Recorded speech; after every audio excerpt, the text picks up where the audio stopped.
You're listening to Big World Network.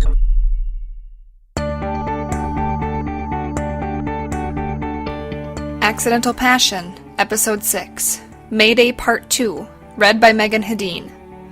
Warning: although there is no material subject matter within that couldn't be found in any general bookstore with no age constraint, this series is rated 18 and contains adult situations and content. It is intended for mature audiences only and should not be read if you are uncomfortable with graphic sexual intimacy. Rick sat in his office at the restaurant going through financial records while the staff was cleaning up after closing down for the night. The small television on top of a file cabinet was on with the sound turned down, and, while moving a produce bill into a pile to his right on the messy desk, he glanced at the display and smiled as he read the scrolling headline underneath a still shot of a corporate jet model. Quickly reaching for the remote, he turned up the volume just as the commentator was filling airtime by listing Ryan's career achievements while his jet circled over Los Angeles. A live shot of rescue equipment waiting at the airport for the jet to land filled the screen with a small publicity photo of Ryan in the corner. Linda, the hostess, walked into the office as she spoke.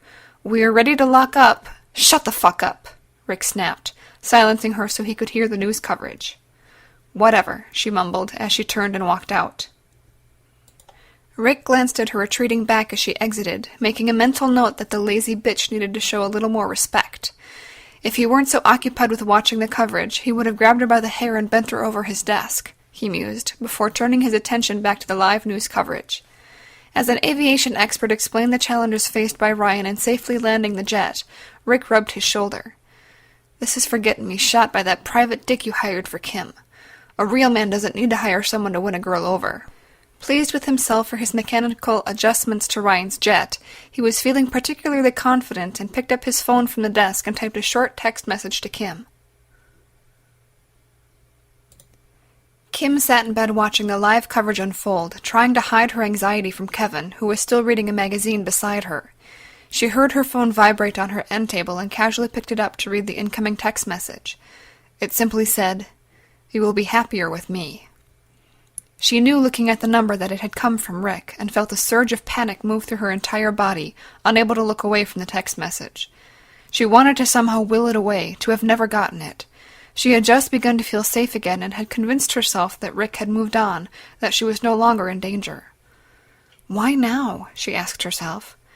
And then, like a wave gaining in strength and size, her mind began to make the connection and she glanced back up at the television. No. Oh my God, could Rick have been behind Ryan's emergency? Did he do something to the jet? She didn't want to believe even Rick would be capable of something like that, but as she sat in the bed, she instinctively knew it was too big of a coincidence for him to text now, at this moment.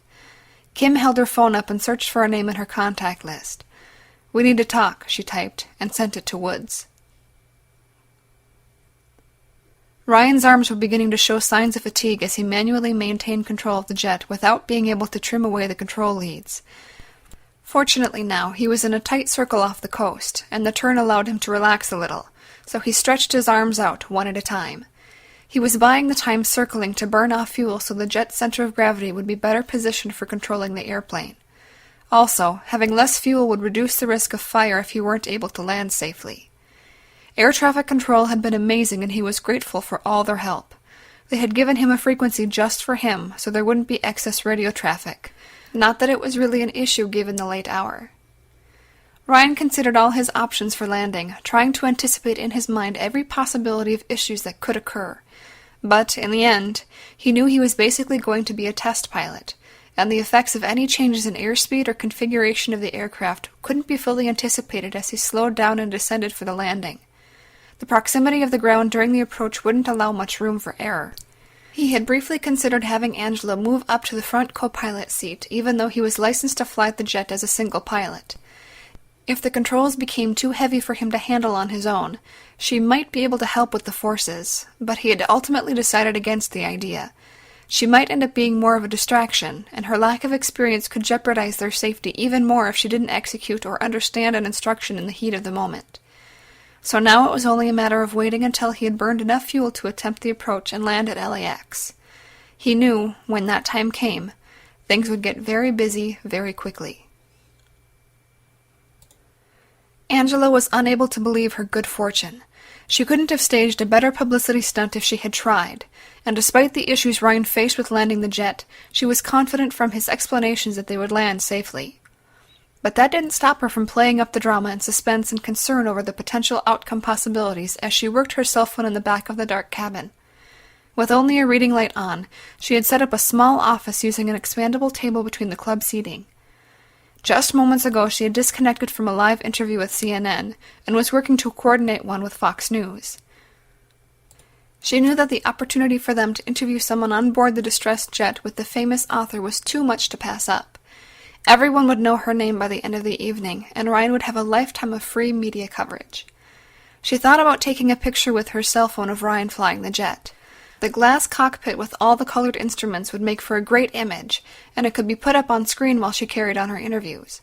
However, without being able to use a flash for fear it would momentarily blind Ryan, she knew it would be too dark for the image to turn out. Still, luck was clearly on her side. And best of all, she didn't have to spread her legs this time with some horny producer to get the airtime. Not that she minded that one bit. She had never minded using her sexuality for personal gain. Why would she? She could get off and score favors and coverage for her clients that she wouldn't be able to get otherwise. It's why she was able to represent high-profile clients such as Ryan, because she had gotten a reputation as an effective agent and publicist. If she didn't know how to please a man, her career wouldn't be where it was. But tonight, she didn't even need to give so much as a blowjob for every network producer to take her calls. Just as she was being patched in live to the Fox News desk, Ryan turned around from the front cockpit and called back to her. "It's time. Put everything away and stow that table."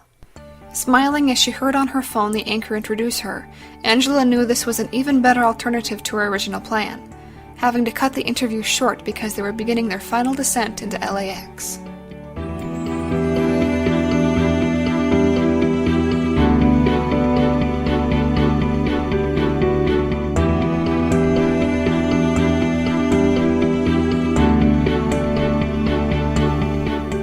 This has been a presentation of Big World Network. Visit us on bigworldnetwork.com for more free weekly series, or follow us on Facebook and Twitter. Thanks for listening.